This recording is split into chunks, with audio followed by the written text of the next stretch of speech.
Venezuela कहाँ है और इसका महत्व क्यों है और अमेरिका इसके पीछे क्यों पड़ा हुआ है, आइए इस पे थोड़ी सी चर्चा करते हैं। वेनेजुएला दक्षिण अमेरिका के उत्तरी तट का एक देश है। यहाँ की कुछ मुख्य विशेषताएं मैं आपको बता दूं।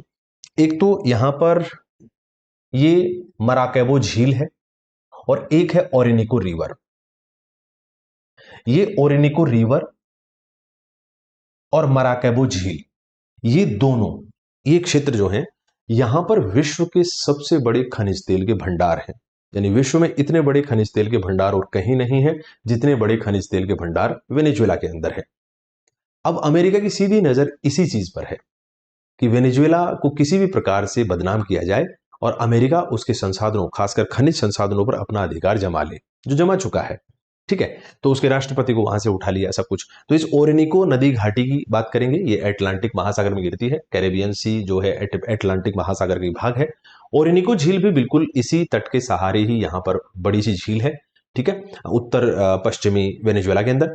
वेनेजुएला की और बात करें तो वेनेजुएला में विश्व का सबसे ऊंचा जलप्रपात एंजिल जलप्रपात है, जो इसी ओरिनिको नदी की सहायक नदी है, एक कैरो नदी। तो इस कैरो नदी के मार्ग में विश्व का सबसे ऊंचा जलप्रपात है एंजिल जलप्रपात।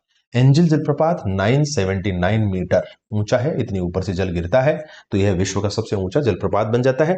यहीं पर गुयाना हाईलैंड से, तो इसका संबंध आप जरूर याद रखना कि गुयाना उच्च भूमि के ऊपर बहने वाली कैरो नदी, जो कि ओरिनिको नदी की सहायक नदी है, उसके मार्ग में है विश्व का सबसे ऊंचा जलप्रपात एंजिल जलप्रपात। इसके अतिरिक्त यहां पर वेनेजुएला में ही सवाना घास के मैदान हैं, जिनको हम कहते हैं लानोस। लानोस घास के मैदान, जैसे ब्राजील के अंदर है कैंपोस, जैसे सूडान के अंदर है सवाना। ठीक है, तो वैसे ही यहां पर लानोस घास के मैदान है। तो इस तरीके से वेनेजुएला के बारे में हम याद रख सकते हैं।